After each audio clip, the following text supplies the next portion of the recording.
Christ nous presse. Parce que nous estimons que si un seul est mort pour tous, tous donc sont morts, et qu'il est mort pour tous, afin que ceux qui vivent ne vivent plus pour eux-mêmes, mais pour celui qui est mort et ressuscité pour eux. Ainsi, dès maintenant, nous ne connaissons plus personne selon la chair. Et si nous avons connu Christ selon la chair, maintenant nous ne le connaissons plus de cette manière. Si quelqu'un est en Christ, il est une nouvelle création. Les choses anciennes sont passées, voici toutes choses sont devenues nouvelles. Et tout cela vient de Dieu qui nous a réconciliés avec lui par Christ et qui nous a donné le ministère de la réconciliation. Car Dieu était en Christ, réconciliant le monde avec lui-même en n'imputant point aux hommes leurs offenses. Et il a mis en nous la parole de la réconciliation. Nous faisons donc les fonctions d'ambassadeurs pour Christ. Comme si Dieu exhortait par nous, nous vous en supplions, au nom de Christ, soyez réconciliés avec Dieu. Celui qui n'a point connu le péché, il a fait devenir péché pour nous, afin que nous devenions en lui justice de Dieu.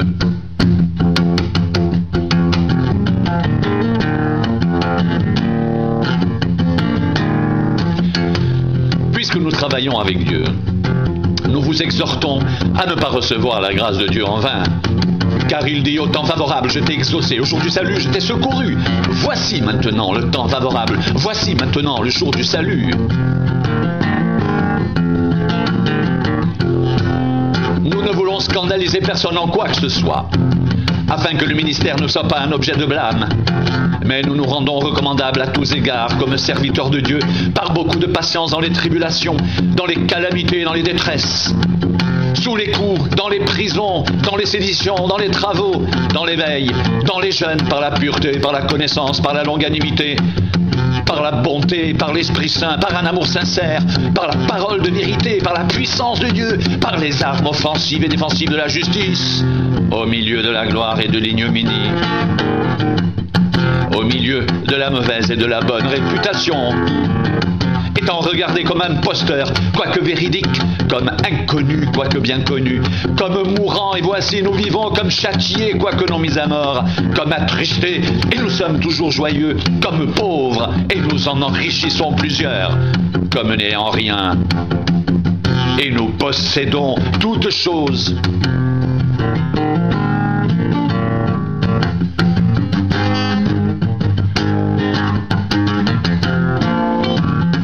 Notre bouche s'est ouverte pour vous, Corinthiens. Notre cœur s'est élargi, vous n'y êtes point à l'étroit. Mais c'est votre cœur qui s'est rétréci pour nous. Rendez-nous l'appareil. Je vous parle comme à mes enfants. Élargissez aussi votre cœur.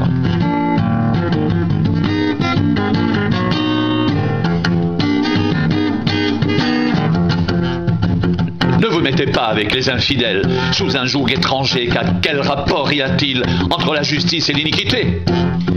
Ou qu'y a-t-il de commun entre la lumière et les ténèbres? Quel accord y a-t-il entre Christ et Bélial? Ou quelle part a le fidèle avec l'infidèle? Quel rapport y a-t-il entre le temple de Dieu et les idoles? Car nous sommes le temple du Dieu vivant.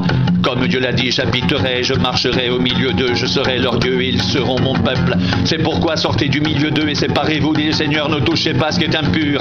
Et je vous accueillerai, je serai pour vous un père, et vous serez pour moi des fils et des filles, dit le Seigneur Tout-Puissant.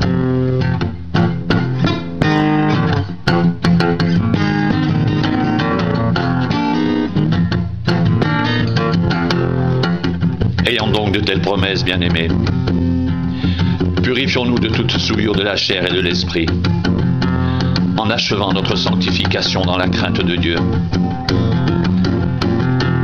Ayant donc de telles promesses, bien-aimés, purifions-nous de toute souillure de la chair et de l'esprit, en achevant notre sanctification dans la crainte de Dieu. Ne vous mettez pas avec les infidèles sous un joug étranger, car quel rapport y a-t-il entre la justice et l'iniquité?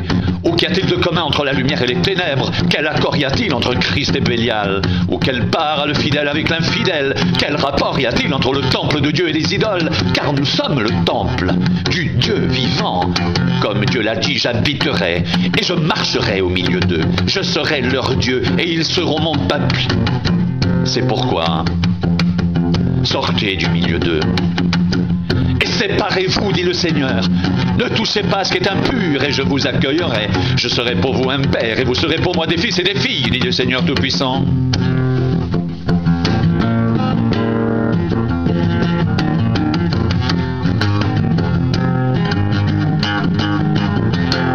Ayant donc de telles promesses, bien-aimés, purifions-nous de toute souillure de la chair et de l'esprit en achevant notre sanctification dans la crainte de Dieu.